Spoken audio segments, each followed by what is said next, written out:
ಬುಜ್ಜಿ ಗುಬ್ಬಚ್ಚಿಯ ಮರೆವು. ಪಕ್ಷಿಗಳ ಗ್ರಾಮದಲ್ಲಿ ಮಳೆಗಾಲ ಇವಾಗ್ಲೇ ಮುಗ್ದಿತ್ತು. ಚಳಿಗಾಲದಲ್ಲಿ ಆಹಾರ ಸೇಕರಿಸಬೇಕು ಅಂತ ಎಲ್ಲ ಪಕ್ಷಿಗಳು ಎಲ್ಲಾನು ತಯಾರು ಮಾಡ್ತಾ ಇದ್ರು. ಟೊನಿ ಕೂಡ ಅವಳ ಹೊಲದಲ್ಲಿ ಬೆಳೆದಿರುವ ಜೋಳಗಳನ್ನ ಮನೆ ಮುಂದ್ಗಡೆ ತಗೊಂಡ್ ಬಂದು ಬಿಸಿಲಲ್ಲಿ ಒಣಗಕ್ಕೆ ಹಾಕಿದ್ಲು. ಆದ್ರೆ ಬುಜ್ಜಿ ಮಾತ್ರ ಯಾವಾಗ್ಲೂ ತರ ಸೋಮಾರಿಯಾಗಿ ಮಂಚದಲ್ಲಿ ಮಲ್ಕೊಂಡು ನಿದ್ರೆ ಮಾಡ್ತಾ ಇದ್ಲು. ಯಾವುದೇ ಕೆಲ್ಸನ ಅವಳು ಮಾಡ್ತಾ ಇರ್ಲಿಲ್ಲ.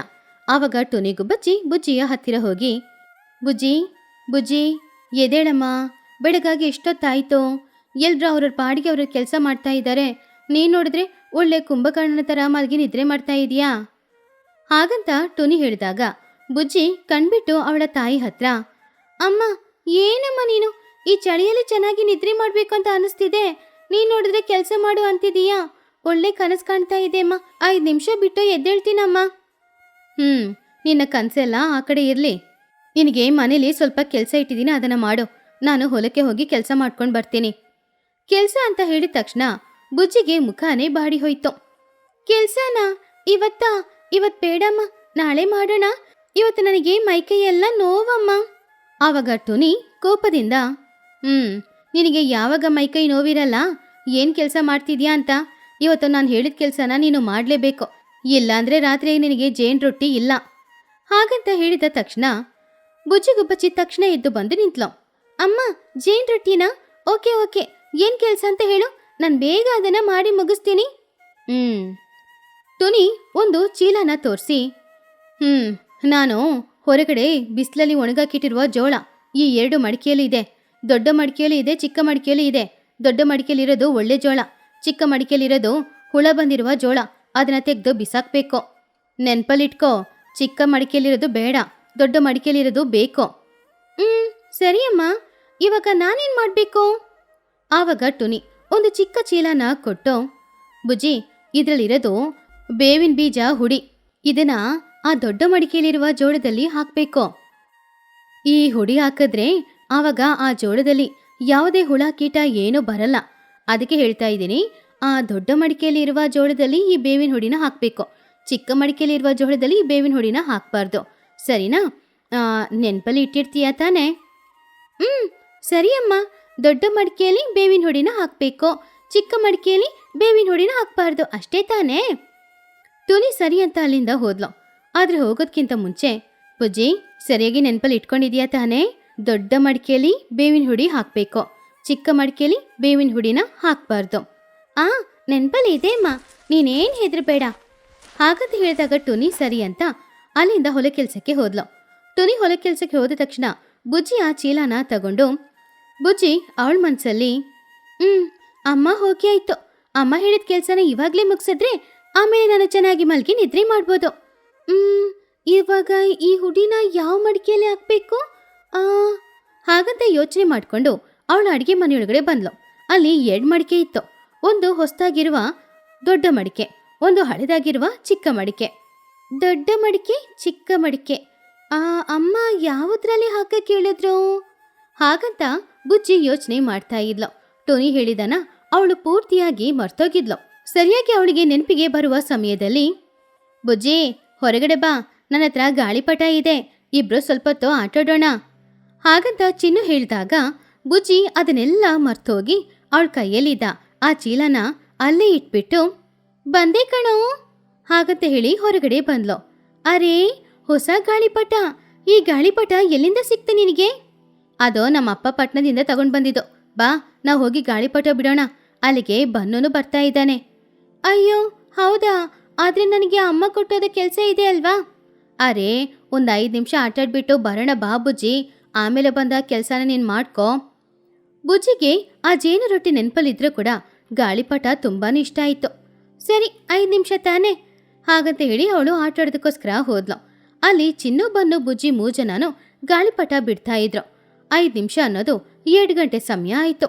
ಆವಾಗ ಚಿಚುಕಾಗಿ ಅಲ್ಲಿಗೆ ಬಂದ್ಲು. ಎಲ್ರೂ ಗಾಳಿಪಟ ಬಿಡ್ತಾ ಇದ್ದೀರಾ? ಅಮ್ಮ ಬುಜ್ಜಿ, ನಿಮ್ಮಮ್ಮ ಪಾಪ ಕಷ್ಟಪಟ್ಟು ಚಳಿಗಾಲಕ್ಕೋಸ್ಕರ ಜೋಳನ ತೆಗ್ದಿಟ್ರೆ ನೀನಿಲ್ಲಿ ಗಾಳಿಪಟ ಬಿಡ್ತಾ ಇದೀಯ ಅಲ್ವಾ? ಹಾಗಂತ ಹೇಳ್ದಾಗ್ಲೇ ಬುಜ್ಜಿಗುಬ್ಬಚ್ಚಿಗೆ ತಾಯಿ ಕೊಟ್ಟು ಹೋದ ಕೆಲಸ ನೆನಪಿಗೆ ಬಂತು. ಅರೇ, ಜೋಳ ಅಮ್ಮ ಹಾಗಂತ ಅಂದ್ಕೊಂಡು ತಕ್ಷಣ ಅವಳು ಅಲ್ಲಿಂದ ಮನೆಗೆ ವಾಪಸ್ ಹೋದ್ಲು. ಆವಾಗ ಚಿಚುಕಾಗೆ, ಮಕ್ಳೇ, ಇಲ್ಲೇನ್ ಮಾಡ್ತಾ ಇದ್ದೀರಾ? ಬುಜ್ಜಿ ಓಡಿದನ ನೋಡಿದ್ರೆ ಇವತ್ತೇನೋ ಒಂದು ಇದೆ. ಅವಳಿಗೆ ಬೈಗಳ ಬೀಳುತ್ತೆ. ನಾವು ಹೋಗಿ ಅದನ್ನ ನೋಡೋಣ. ಬುಜ್ಜಿ ಮನೆಗ್ ಬಂದ್ಲು. ಬೇವಿನ ಹುಡಿನ ತಗೊಂಡ್ಲು. ಯಾವ ಮಡಿಕೆಲಿ ಹಾಕೋದು ಅಂತ ಯೋಚನೆ ಮಾಡಿ ನೋಡಿದ್ಲು. ಆವಾಗ ಬುಜ್ಜಿ ಅವಳ ಮನ್ಸಲ್ಲಿ, ಅಯ್ಯೋ, ಅಮ್ಮ ಬರೋಷ್ಟರಲ್ಲಿ ಬೇಗ ಈ ಬೇವಿನ ಹುಡಿನ ಹಾಕ್ಬೇಕು. ಆದ್ರೆ ಯಾವುದ್ರಲ್ಲಿ ಹಾಕೋದು? ದೊಡ್ಡ ಮಡಿಕೆ, ಚಿಕ್ಕ ಮಡಿಕೆ, ಹೊಸ ಮಡಿಕೆ, ಹಳೆ ಮಡಿಕೆ. ಅಯ್ಯೋ, ಯಾವ ಮಡಿಕೆಲಿ ಹಾಕಕ್ ಹೇಳಿದ್ರು? ಅಯ್ಯೋ, ನಾನು ಮರ್ತೋಗ್ಬಿಟ್ಟೆ ಅಲ್ವಾ? ಹಾಗಂತ ಬುಜ್ಜಿ ಯೋಚನೆ ಮಾಡ್ತಾ ಇದ್ಲು. ಹಾಗೆ ಯೋಚನೆ ಮಾಡ್ತಾ ಇದ್ದಾಗ ಅವಳಿಗೆ ಒಂದು ವಿಷಯ ನೆನಪಿಗೆ ಬಂತು. ಹಾ, ದೊಡ್ಡ ಮಡಿಕೆನೆ. ಹೊಸ ಮಡಿಕೆಲಿ ಹಾಕ್ಬೇಕು. ಹಳೆ ಮಡಿಕೆಲಿರೋದ್ರಲ್ಲಿ ಹಾಕ್ಬಾರ್ದು. ಚಿಕ್ಕ ಮಡಿಕೆಲಿ ಹಾಕ್ಬಾರ್ದು. ದೊಡ್ಡ ಮಡಿಕೆಲಿ ಹಾಕ್ಬೇಕು. ಅಂದ್ರೆ ದೊಡ್ಡ ಮಡಿಕೆನೆ. ನೆನಪಿಗೆ ಬಂತು. ಅಮ್ಮ ಹೇಳಿದ್ದು ದೊಡ್ಡ ಮಡಿಕೆನೆ. ಹಾಗಂತ ಅಂದ್ಕೊಂಡು ಬುಜ್ಜಿ ಆ ಬೇವಿನ ಹುಡಿನ ದೊಡ್ಡ ಮಡಿಕೆಯಲ್ಲಿದ್ದ ಜೋಳದಲ್ಲಿ ಹಾಕಿ ಬೆರ್ಸದ್ಲು. ಪಾಪ, ತುಂಬಾ ಕಷ್ಟಪಟ್ಟು ಅವಳು ಬೆರ್ಸಿ ಇಟ್ಟಿದ್ಲು. ಅಮ್ಮಯ್ಯ, ಕೆಲ್ಸ ಮುಗೀತು. ಇವಾಗ ಹೊರಗಡೆ ಆಟಾಡಕ್ಕೆ ಹೋಗೋಣವಾ? ಬೇಡ, ಅಮ್ಮ ಬರೋ ಸಮಯ ಆಯ್ತಲ್ವಾ? ಕೂತ್ಕೊಂಡು ಸ್ವಲ್ಪ ಹೊತ್ತು ಓದ್ತಾ ಇರೋ ಥರ ನಾಟಕ ಮಾಡೋಣ. ಸ್ವಲ್ಪ ಸಮಯದಲ್ಲಿ ಟುನಿಗೆ ಬಚ್ಚಿ ಮನೆಗೆ ಬಂದಾಗ ಅಲ್ಲಿ ಬುಜ್ಜಿ ಪುಸ್ತಕ ಇಟ್ಕೊಂಡು ಓದೋದನ್ನ ನೋಡಿ ಅವಳು ಆಶ್ಚರ್ಯಪಟ್ಲು. ಪರವಾಗಿಲ್ವೇ, ನನ್ನ ಮಗಳು ತುಂಬಾನೇ ಬದಲಾಗಿದ್ದಾಳೆ. ಸರಿ, ಒಳ್ಳೆ ವಿಷಯನೇ. ಬುಜ್ಜಿ, ನಾನು ಹೇಳಿದ ಕೆಲಸನ ಸರಿಯಾಗಿ ಮಾಡಿದೀಯಾ ತಾನೇ? ಆವಾಗ ಬುಜ್ಜಿ ಹೆಮ್ಮೆಯಿಂದ, ಹಾ ಹೌದಮ್ಮ, ನೀನು ಹೇಳಿದ ಹಾಗೇನೆ ದೊಡ್ಡ ಮಡಿಕೆಲಿರುವ ಜೋಳಕ್ಕೆ ಬೇವಿನ ಹುಡಿನ ಹಾಕಿಟ್ಟಿದ್ದೀನಿ. ಚಿಕ್ಕ ಮಡಿಕೆಲಿರೋ ಜೋಳನ ನಾನು ಮುಟ್ಟಕ್ಕೋಗ್ಲೇ ಇಲ್ಲ. ಹಾಗಂತ ಹೇಳಿದಾಗ ಟುನಿ ಬುಜ್ಜಿನ ತಬ್ಬಿ ಹಿಡ್ಕೊಂಡು, ಪರವಾಗಿಲ್ಲ, ನನ್ನ ಮಗಳು ಇವಾಗ ಜವಾಬ್ದಾರಿಯಿಂದ ಕೆಲಸ ಮಾಡ್ತಾ ಇದ್ದಾಳೆ. ಸರಿ, ನೀನು ಓದ್ತಾ ಇರೋ, ನಾನು ಹೋಗಿ ನಿನಗೆ ಜೇನು ರೊಟ್ಟಿ ಮಾಡಿ ತಗೊಂಡು ಬರ್ತೀನಿ. ಹಾಗಂತ ಹೇಳಿ ಟುನಿ ಅಡಿಗೆ ಮನೆಯೊಳಗಡೆ ಹೋದ್ಲು. ಜೇನು ರೊಟ್ಟಿನ ತಯಾರು ಮಾಡ್ತಾ ಇದ್ಲು. ಆ ದಿನ ರಾತ್ರಿ ತಾಯಿ ಮಗಳು ಇಬ್ರು ಜೇನು ರೊಟ್ಟಿನ ತಿಂದು ಚೆನ್ನಾಗಿ ಮಲ್ಗಿ ನಿದ್ರೆ ಮಾಡಿದ್ರು. ಹೀಗೆ ಕೆಲವು ದಿನಗಳು ಹೋಯ್ತು. ಚಳಿಗಾಲನೂ ಶುರುವಾಯ್ತು. ಊರಿನಲ್ಲಿ ಚಳಿಯಂತೂ ತುಂಬಾನು ಹೆಚ್ಚಾಗಿತ್ತು. ಆವಾಗ ಒಂದಿನ ಟುನಿ ಬುಜ್ಜಿ ಹತ್ರ, ಬುಜ್ಜಿ, ಮನೇಲಿದ್ದ ಎಲ್ಲಾನು ಖಾಲಿ ಆಯ್ತು. ನಾವು ಚಳಿಗಾಲಕ್ಕೋಸ್ಕರ ತೆಗ್ದಿಟ್ಟಿದೀವಲ್ಲ ಜೋಳ, ಅದನ್ನ ತಗೊಂಡ್ ಬಾ. ಸರಿಯಮ್ಮ. ಹಾಗೆ ಬುಜ್ಜಿ ಹೋಗಿ ಆ ಜೋಳ ಇಟ್ಟಿರುವ ಮಡಿಕೆನ ತೆರೆದು ನೋಡಿದಾಗ, ಅಯ್ಯೋ ಅಮ್ಮ, ಹಾಗಂತ ಜೋರಾಗಿ ಕಿಚ್ಚಿದ್ಲು. ಆ ಶಬ್ದ ಕೇಳಿ ಟುನಿ ಅಲ್ಲಿಗೆ ಬಂದ್ಲು. ಏನಾಯ್ತು ಬುಜ್ಜಿ, ಹಾವೇನಾದ್ರೂ ಬಂತಾ? ಆವಾಗ ಬುಜ್ಜಿ ಹೆದರ್ಕೊಂಡೆ, ಹಾವಲ್ಲಮ್ಮ, ಈ ಜೋಳ ನೋಡು, ಈ ಜೋಳ ಕೆಟ್ಟ ವಾಸನೆ ಬರ್ತಾ ಇದೆ, ಹಸಿರಾಗಿದೆ ಅಮ್ಮ. ಆವಾಗ ಟುನಿನು ಅದನ್ನ ಓಪನ್ ಮಾಡಿ ನೋಡಿದಾಗ ದೊಡ್ಡ ಮಡಿಕೆಯಲ್ಲಿದ್ದ ಜೋಳದಲ್ಲಿ ಬೇವಿನ ಹುಡಿ ಹಾಕಿರೋದ್ರಿಂದ ಆ ಬೇವಿನ ಹುಡಿಯ ಘಾಟು ತುಂಬಾನೇ ಹೆಚ್ಚಾಗಿತ್ತು. ಜೋಳ ತಿನ್ನೋಡಕ್ಕೆ ಕಹಿ ಕಹಿ ಆಗಿತ್ತು. ಆವಾಗ ಟುನಿಗೂ ಬಚ್ಚಿ, ಅಯ್ಯೋ, ಇದೇನಿದು, ಈ ಬೇವಿನ ಹುಡಿ ಯಾಕಿಷ್ಟು ಘಾಟಾಗಿದೆ? ತಿನ್ನುವಾಗ ತುಂಬಾನೇ ಕಹಿ ಕಹಿ ಆಗಿದೆ. ಅಮ್ಮ, ನೀನೇ ಅಲ್ವಾ ಬೇವಿನ ಹುಡಿನ ಈ ಮಡಿಕೆಯಲ್ಲಿ ಹಾಕಕ್ಕೆ ಹೇಳಿದ್ದು? ಹಾಗಂತ ಬುಜ್ಜಿ ಹೇಳಿದಾಗ, ಹೌದು, ನಾನೇ. ಅಯ್ಯೋ, ನಾನು ಕೂಡ ಮರ್ತೋಗಿ ತಪ್ಪಾಗಿ ಹೇಳ್ಬಿಟ್ಟಿದ್ದೀನಿ ನೋಡು. ಚಿಕ್ಕ ಮಡಿಕೆಯಲ್ಲಿ ಹಾಕಬೇಕು ಅಂತ ಹೇಳಿದ್ದು, ಅದರಲ್ಲಿ ಹುಳ ಕೀಟೆ ಇದೆ ಅಂತ. ಆದರೆ ಮರ್ತೋಗಿ ದೊಡ್ಡ ಮಡಿಕೆಯಲ್ಲಿ ಹಾಕ್ಬಿಡಕ್ಕೆ ಹೇಳಿದ್ನಾ? ಹಾಗಂತ ಹೇಳಿ ಪಾಪ ಟುನಿ ಬೇಜಾರು ಮಾಡ್ಕೊಳ್ತಾ ಇದ್ಲು. ಇವಾಗ ಚಳಿಗಾಲದಲ್ಲಿ ಏನು ತಿನ್ನೋದು ಅಂತ ಅವರಿಗೆ ಅರ್ಥ ಆಗಲಿಲ್ಲ. ಟುನಿಗೂ ಬಚ್ಚಿ ಅವಳ ತಲೆಯಲ್ಲಿ ಅವಳೇ ಗುದ್ಕೊಂಡ್ಲು. ಅಯ್ಯೋ, ನನ್ನ ಕೆಲಸದಿಂದ ಇವಾಗ ನಾವು ಚಳಿಗಾಲದಲ್ಲಿ ಆಹಾರ ಇಲ್ಲದೆ ಕಷ್ಟಪಡಬೇಕಾ? ಏನು ಮಾಡೋದು ಇವಾಗ? ಅಮ್ಮ, ತಪ್ಪು ನಂದೇನಿಲ್ಲ ತಾನೇ? ಆವಾಗ ಟುನಿ, ಇಲ್ಲ ಬುಜ್ಜಿ, ನಿನ್ನ ತಪ್ಪೇನಿಲ್ಲ. ನಿನಗೆ ಮರಿವು ಅಂತ ಅಂದ್ಕೊಂಡೆ, ಆದರೆ ನಿನಗಿಂತ ಜಾಸ್ತಿ ನಾನೆಲ್ಲನೂ ಇವಾಗೆಲ್ಲ ಮರಿತಾ ಇದ್ದೀನಿ. ಹಾಗಂತ ಹೇಳಿ ಟುನಿ ಹಾಗೂ ಬುಜ್ಜಿ ಇಬ್ರು ಕೂಡ ಬೇಜಾರು ಮಾಡ್ಕೊಳ್ತಾ ಇದ್ರು. ಆ ಸಮಯದಲ್ಲಿ ಸರಿಯಾಗಿ ಚಿಚುಕಾಗೆ ಅಲ್ಲಿಗೆ ಬಂದ್ಲು. ಅರೆ, ಏನ್ ಟುನಿ, ತಾಯಿ ಮಗಳು ಇಬ್ರು ಕೂಡ ಯಾವುದ್ರ ಬಗ್ಗೆ ಯೋಚನೆ ಮಾಡಿ ಬೇಜಾರಲ್ಲಿ ಇದ್ದೀರಾ? ಆವಾಗ ಟುನಿ ನಡೆದ ವಿಷಯನ ಹೇಳಿದ್ಲು. ಅದನ್ನು ಕೇಳಿ ಚಿಚುಕಾಗೆ ನಗುತ್ತಾ, ಸರಿ ಹೋಯ್ತು. ಇಷ್ಟು ದಿನ ನಿನ್ನ ಮಗಳು ಬುಜ್ಜಿನೇ ಮರಿವು ಅಂತ ಅಂದ್ಕೊಂಡಿದ್ದೆ ನಾನು. ಆದರೆ ಇವಾಗ ನಿನಗೂ ಆ ಕಾಯಿಲೆ ಇದೆಯಾ? ಸರಿ ಹೋಯ್ತು. ಇವಾಗ ಕಹಿಯಾಗಿರುವ ಆ ಜೋಳನ ನೀವಿಬ್ರಿ ಚಳಿಗಾಲದಲ್ಲಿ ತಿನ್ನಿ. ಚಿಚು, ನನ್ನ ಕಷ್ಟ ನೋಡಿದ್ರೆ ನಿಂಗೆ ನಗು ಬರ್ತಾ ಇದೆಯಾ? ಮರ್ಯಾದೆಯಾಗಿ ಹೋಗಿಲ್ಲಿಂದ. ಹೋಗ್ತೀನಿ.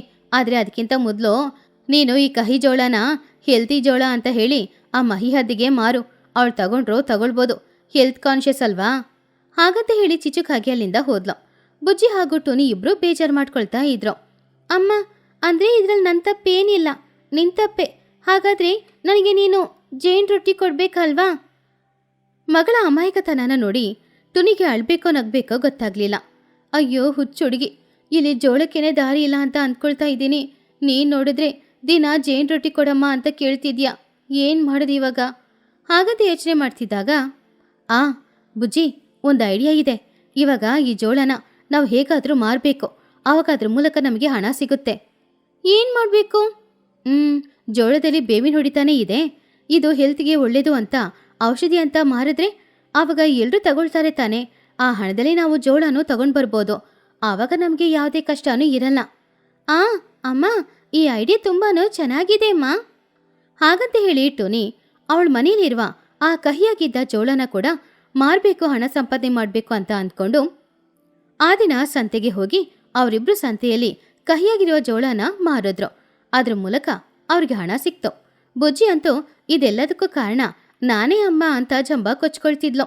ಆವಾಗ ಟೋನಿ ಕೂಡ ಅವಳಿಗೆ ದಿನ ಜೇನಿನ ರೊಟ್ಟಿ ಮಾಡಿಕೊಡ್ತಾ ಇದ್ಲು. ಹಾಗೆ ಅವರಿಬ್ಬರ ಚಳಿಗಾಲದಲ್ಲಿ ಸಂತೋಷವಾಗಿದ್ರು. ಗುಹೆಯಲ್ಲಿ ಪಕ್ಷಿಗಳ ಗ್ರಾಮ. ಪಕ್ಷಿಗಳ ಗ್ರಾಮದಲ್ಲಿ ಇವಾಗಲೇ ಚಳಿಗಾಲ ಶುರುವಾಗಿತ್ತು. ಆಕಾಶದಲ್ಲಿರುವ ಮಂಚೆಲ್ಲಾನು ನೆಲಕ್ಕೆ ಬಂದು ಬೀಳ್ತಾ ಇತ್ತು. ಎಲ್ಲ ಮರಗಳಲ್ಲೂ ಒಂದು ಎಲೆ ಕೂಡ ಇಲ್ಲದೆ ಎಲ್ಲ ಬೋಳು ಮರವಾಗಿ ಇತ್ತು. ಯಾವಾಗ್ಲೂ ತರ ಪಕ್ಷಿಗಳಿಗೆ ಈ ಚಳಿಗಾಲ ಬಂದ್ರೇನೆ ತುಂಬಾನೇ ದೊಡ್ಡ ಕಷ್ಟ ಬರ್ತಾ ಇತ್ತು. ನಿಜ ಹೇಳ್ಬೇಕಂದ್ರೆ ಈ ಚಳಿಗಾಲದಲ್ಲಿ ಚಳಿನ ತಡ್ಕೊಳಕ್ಕಾಗದೆ ಪಕ್ಷಿಗಳು ಎಲ್ರೂ ಕೂಡ ವರ್ಷ 100 ಕಿಲೋಮೀಟರ್ ದೂರದಲ್ಲಿರುವ ಬೆಚ್ಚಗಿರುವ ಪ್ರದೇಶಕ್ಕೆ ಹೋಗೋದು, ಚಳಿಗಾಲ ಮುಗಿಯೋ ತನಕ ಅಲ್ಲೇ ಇರೋದು ಇದು ಅವರ ಅಭ್ಯಾಸ. ಆದ್ರೆ ಈ ಚಳಿಗಾಲದಲ್ಲಿ ಬೇರೆ ಊರಿಗೆ ಹೋಗೋದನ್ನೋದು ಅವ್ರಿಗೆ ಒಂದು ಶಿಕ್ಷೆ ಕೊಟ್ಟ ತರ.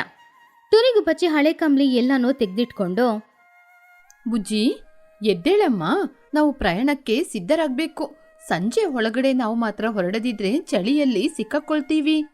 ಆವಾಗ ಬುಜ್ಜಿಗುಬ್ಬಚ್ಚಿ ತುಂಬಾನೋ ಬೇಜಾರಿಂದ, ಅಮ್ಮ, ನಾವು ಮತ್ತೆ ಹೊರಡ್ಬೇಕಾ?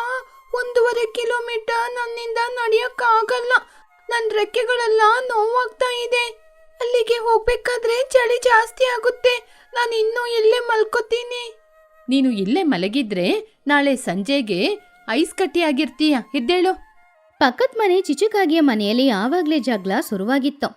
ಆವಾಗ ಚಿಚುಕಾಗೆ, ಲೇ ಚಿನ್ನು, ಎಲ್ಲೋ ನನ್ನ ಸನ್ಸ್ಕ್ರೀಮು? ಅಯ್ಯೋ, ಎಷ್ಟು ಬೆಲೆ ಬಾಳುವ ಸನ್ಸ್ಕ್ರೀಮ್ ಅದು. ಆ ಸನ್ಸ್ಕ್ರೀಮ್ ಇಲ್ಲದಿದ್ರೆ ನನ್ನ ಸುಂದರವಾದ ಮುಖ ಎಲ್ಲ ಹಾಳಾಗ್ಬಿಡುತ್ತೆ ಕಣೋ. ಏನ್ ಜೀವನನೋ ಏನೋ, ವಲಸೆ ಹೋಗೋದು ಅಂದ್ರೆ ನನಗೆ ಇಷ್ಟನೇ ಆಗಲ್ಲ. ಅಮ್ಮೋ, ನೀವು ಬರದಿದ್ರೆ ಇಲ್ಲೇ ಕಲ್ಲಾಗಿ ಹೋಗ್ಬಿಡ್ತೀರಾ. ಮೊದಲು ಹಳೆ ಸೂಟ್ ಕೇಸ್ನ ತೆಗಿರಿ ಅಮ್ಮ.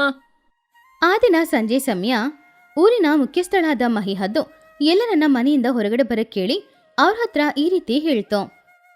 ಸ್ನೇಹಿತರೆ, ನಮ್ಮ ಪರಿಸ್ಥಿತಿ ತುಂಬಾನೇ ಹದಗೆಡ್ತಾ ಇದೆ. ನಾವು ತಕ್ಷಣ ಇಲ್ಲಿಂದ ವಲಸೆ ಹೋಗ್ಲೇಬೇಕು. ನಾಳೆ ಸಂಜೆ ಆಗುವಷ್ಟರಲ್ಲಿ ಹೊರಡಬೇಕು. ಅಯ್ಯೋ, ಮತ್ತೆ ಆ ಪ್ರಯಾಣನ? ನನ್ನಿಂದ ಆಗಲ್ಲ. ಕಾಲೆಲ್ಲ ತುಂಬಾ ನೋವಾಗ್ತಾ ಇದೆ. ನನಗೆ ಕಾಲಲ್ಲ, ನನ್ನ ರೆಕ್ಕೆ ಎಲ್ಲ ತುಂಬಾನೇ ನೋವಾಗ್ತಾ ಇದೆ. ಈ ರೀತಿ ವಲಸೆ ಹೋಗದೆ ಇಲ್ಲೇ ಇರ್ಲಿಕ್ಕೆ ಬೇರೆ ಅವಕಾಶನೇ ಇಲ್ವಾ? ಈ ತುನಿ ಇದ್ದಾಳಲ್ವಾ, ಯಾವಾಗ್ಲೂ ಏನಾದ್ರೂ ಒಂದು ಉತ್ತಮವಾದ ಆಲೋಚನೆ ಹೇಳ್ತಾಳೆ. ಏನೇ ತುನಿ, ಹೇಳೇ. ತುನಿಗುಬ್ಬಚ್ಚಿ ಚಿಂತೆಯಿಂದ, ಈ ಪ್ರಕೃತಿ ಜೊತೆ ಜಗಳ ಆಡ್ಲಿಕ್ಕೆ ನಮ್ಮಿಂದ ಆಗೋದಿಲ್ಲ ಚಿಚ್ಚು. ಆದ್ರೂ ಇಲ್ಲಿ ಇರ್ಲಿಕ್ಕೆ ಏನಾದ್ರೂ ಒಂದು ಉಪಾಯ ಇದೆಯಾ ಅಂತ ಆಲೋಚನೆ ಮಾಡಲೇಬೇಕು. ಎಲ್ರೂ ತುಂಬಾನೇ ಚಿಂತೆಯಿಂದ ಅವರವರ ಮನೆಗೆ ಹೋಗಿ ಪ್ರಯಾಣಕ್ಕೆ ಬೇಕಾಗಿರುವ ಆಹಾರ ಹಾಗೂ ಕಂಬಳಿಗಳನ್ನ ಏರ್ಪಾಡು ಮಾಡ್ಕೊಳ್ತಿದ್ರು. ಆದ್ರೆ ಈ ಕಡೆ ಟೋನಿ ಕೊನೆಯಾಗಿ ಒಂದು ಪ್ರಯತ್ನ ಮಾಡೋಣ ಅಂತ ಅಂದ್ಕೊಂಡು ಒಣಗಿರುವ ಸೌದೆಗಳು ಸಿಗುತ್ತಾ ಅಂತ ಹುಡ್ಕೊಂಡು ಅವಳು ಅಡವಿಗೆ ಹೋದ್ಲು. ಆದ್ರೆ ಅಡವಿ ನಿಶಬ್ದವಾಗಿತ್ತು. ಮಂಚಿನಿಂದ ಅಡವಿನೇ ಮುಚ್ಚಿತ್ತು. ಅವಳು ಸೌದೆಗಳನ್ನ ಹುಡುಕ್ತಾ ಅಡವಿಯಲ್ಲಿ ಹೋಗದೇ ಇದ್ದ ಒಂದು ಜಾಗಕ್ಕೆ ಹೋದ್ಲು. ಆವಾಗ ಟೋನಿ ಅವಳ ಮನ್ಸಲ್ಲಿ, ಅಯ್ಯೋ, ಈ ದಾರಿ ಎಲ್ಲಿಗೆ ಹೋಗ್ತಾ ಇದೆ? ದಾರಿ ತಪ್ಪಿ ಬಂದ್ಬಿಟ್ನಾ?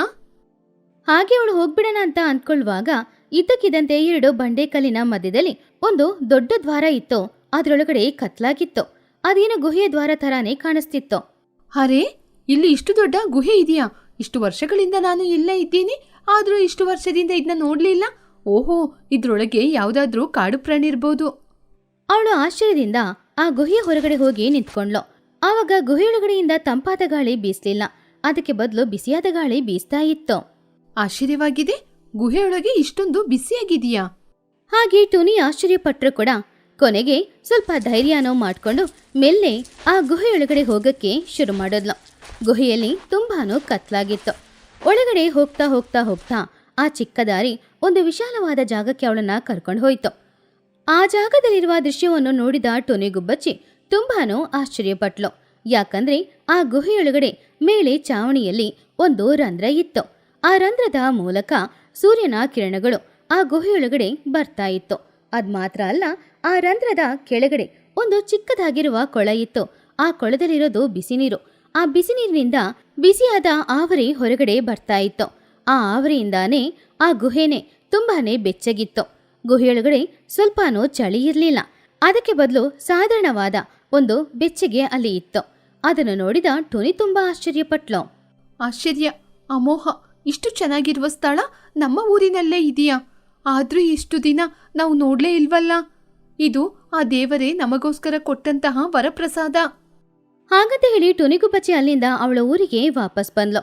ಆವಾಗ ಊರಿನ ಹೊರಗಡೆ ಎಲ್ರೂ ತುಂಬಾನೇ ಚಿಂತೆಯಿಂದ ಟುನಿಗೋಸ್ಕರ ಕಾಯ್ತಾ ಇದ್ರು. ಆವಾಗ ಟುನಿ ಜೋರಾಗಿ, ನಿಲ್ಲಿ, ವಸ್ತುಗಳನ್ನೆಲ್ಲ ತೆಗೆದಿಟ್ಕೋಬೇಡಿ, ನಾವು ಎಲ್ಲೂ ಕೂಡ ವಲಸೆ ಹೊರಡ್ತಾ ಇಲ್ಲ. ಚಿಚು ಕೋಪದಿಂದ, ನೀನು ಏನಾದ್ರೂ ಹುಚ್ಚಿನಾ? ಇಲ್ಲಿಂದ ಹೋಗದಿದ್ರೆ ನಾವು ಕಲ್ಲಾಗೋಗ್ತೀವಿ. ಆವಾಗ ಟುನಿಗೂ ಬಚ್ಚಿ, ಇಲ್ಲ ಚಿಚ್ಚು, ನಾನು ನಮ್ಮೆಲ್ಲರಿಗೋಸ್ಕರ ಒಂದು ಹೊಸ ಸ್ಥಳವನ್ನು ಹುಡ್ಕೊಂಡು ಬಂದಿದ್ದೀನಿ. ಅಲ್ಲಿ ಒಂದು ದೊಡ್ಡ ಗುಹೆ ಇದೆ. ಆ ಗುಹೆಯೊಳಗೆ ಒಂದು ದೊಡ್ಡ ಬಾವಿ ಇದೆ. ಆ ಬಾವಿಗೆ ಸೂರ್ಯನ ಕಿರಣಗಳು ಕೂಡ ಬೀಳ್ತಾ ಇದೆ.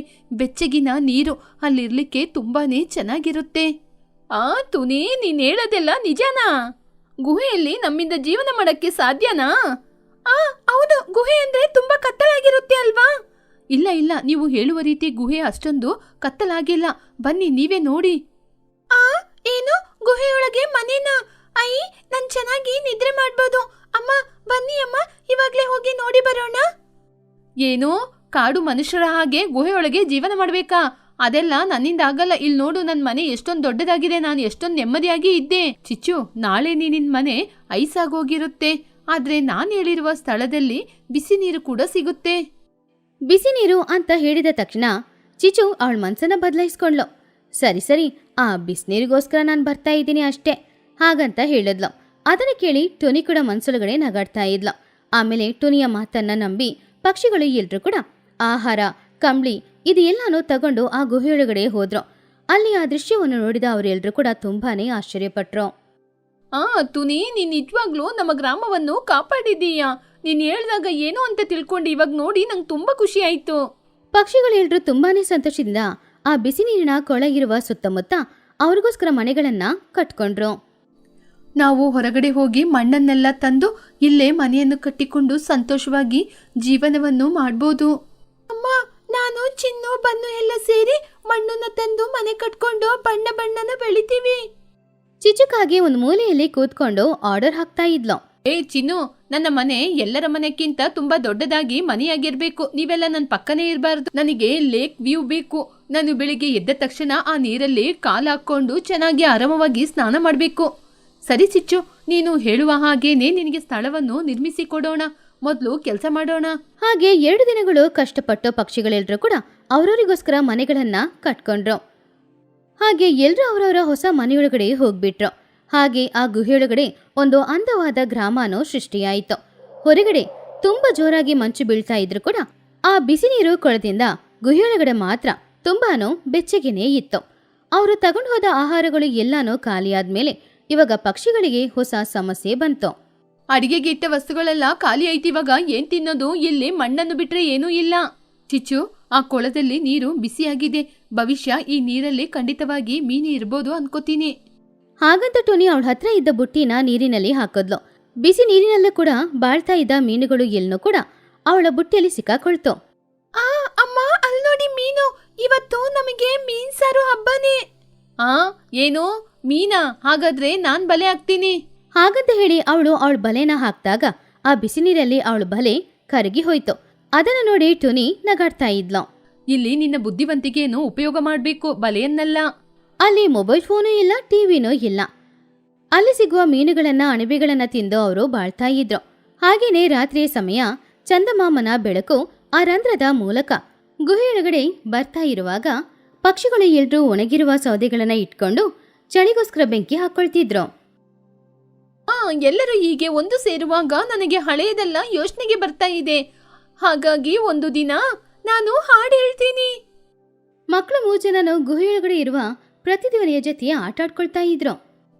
ಹಲೋ ಹಲೋ ಹಲೋ ಚಿಚುಕಾಗೆ ಆ ಶಬ್ದವನ್ನ ಕೇಳಿ, ಈ ಗುಹೆಗೆ ಕೂಡ ನನ್ ಮೇಲೆ ತುಂಬಾನೇ ಅಸೂಯೆ, ಅದಕ್ಕೆ ಈ ರೀತಿ ಮಾಡ್ತಾ ಇದೆ. ಹೀಗೆ 3 ತಿಂಗಳು ಕಳೀತು. ಹೊರ ಪ್ರಪಂಚದೊಂದಿಗೆ ಯಾವುದೇ ಸಂಬಂಧನೂ ಇಲ್ಲದೆ ಪಕ್ಷಿಗಳು ಎಲ್ರೂ ಕೂಡ ಅದೇ ಗುಹೆಯಲ್ಲಿ ಬಾಳ್ತಾ ಇದ್ರು. ಚಿಚುಕಾಗಿನ ದಿನ ಸ್ನಾನ ಮಾಡಕ್ಕೆ ಬಿಸಿ ನೀರು ಸಿಗ್ತಾ ಇದೆ ಅನ್ನುವ ಸಂತೋಷದಲ್ಲಿ ಎಲ್ಲ ಜೊತೆ ಅವಳು ಕೂಡ ಸಂತೋಷವಾಗಿ ಬಾಳ್ತಾ ಇದ್ಲು. ಹೀಗಿರುವಾಗ ಒಂದಿನ ಟುನಿ ಆ ರಂಧ್ರದ ಮೂಲಕ ಆಕಾಶವನ್ನ ನೋಡಿ, ಎಲ್ಲರೂ ಕೇಳಿ, ಶುಭವಾರ್ತೆ, ಹೊರಗಡೆ ಹಿಮ ಕರಗಿದೆ, ಸೂರ್ಯ ಮತ್ತೆ ಬಂದಿದ್ದಾನೆ, ಚಳಿಗಾಲ ಮುಗಿಯಿತು. ಪಕ್ಷಿಗಳು ಎಲ್ರೂ ತುಂಬಾನೇ ಸಂತೋಷಪಟ್ರು. ಅಮ್ಮ, ನಾವಿಲ್ಲಿಂದ ಹೊರಟೋಗೋದ್ ಬೇಡ, ಪ್ರತಿದಿನ ಮೀನ್ ಸಾರು, ಮೀನ್ ಅಡಿಗೆ ಎಷ್ಟ್ ಚೆನ್ನಾಗಿರುತ್ತೆ. ಇಲ್ಲ ಬುಜ್ಜಿ, ಹಾಗೆಲ್ಲ ಹೇಳ್ಬಾರ್ದು. ನಮ್ಮ ಮನೆ ನಮ್ದೇ ತಾನೆ, ಆದ್ರೂ ಈ ಸ್ಥಳವನ್ನು ನಾವು ಯಾವತ್ತೂ ಕೂಡ ಮರಿಬಾರ್ದು. ಹಾಗೆ ಪಕ್ಷಿಗಳೆಲ್ಲರೂ ಆ ಗುಹೆಯಲ್ಲಿರುವ ಮನೆಗಳಿಗೆ ಧನ್ಯವಾದ ಹೇಳಿ ಅಲ್ಲಿಂದ ಅವರ ಹಳೆ ಊರಿಗೆ ಹೊರಟ್ರು. ಆವಾಗ ಚಿಚುಕಾಗೆ ಅವಳ ಹಳೆ ಮನೆನ ನೋಡಿ, ಅಬ್ಬಾ, ನನ್ನ ಹಳೆಯ ಮಂಚ, ಆ ಮನೆ ತುಂಬಾನೇ ಚೆನ್ನಾಗಿದೆ, ಆದ್ರೂ ಕೂಡ ಈ ಮನೆಯನ್ನು ಮರೆಯಲು ಸಾಧ್ಯವಿಲ್ಲ. ಇನ್ನು ಚಳಿಗಾಲ ಬಂದ್ರೆ ನಾನು ಆ ಸ್ಥಳಕ್ಕೆ ಹೋಗಿ ನನ್ನ ಸ್ಥಳವನ್ನು ನಾನು ಮೊದಲು ಸರಿಪಡಿಸ್ಕೋತೀನಿ. ಅದನ್ನು ಕೇಳಿ ಪಕ್ಷಿಗಳೆಲ್ಲರೂ ಜೋರಾಗಿ ನಗಾಡ್ತಾ ಇದ್ರು. ಹಾಗೆ ಟುನಿಗುಬ್ಬಚ್ಚಿಯ ಬುದ್ಧಿವಂತಿಕೆಯಿಂದ ಅವರೆಲ್ಲರೂ ಬೇರೆ ಎಲ್ಲೂ ವಲಸೆ ಹೋಗ್ಬೇಕಾಗಿರೋ ಅವಶ್ಯಕತೆನೇ ಇಲ್ಲದೆ ಆ ಗುಹೆಯೊಳಗಡೆ ಬೆಚ್ಚಗೆ ಇದ್ದ ಜಾಗದಲ್ಲಿ ಮನೆ ಕಟ್ಕೊಂಡು ಚಳಿಗಾಲ ಮುಗಿಯೋ ತನಕ ಅಲ್ಲೇ ಸಂತೋಷವಾಗಿದ್ರು.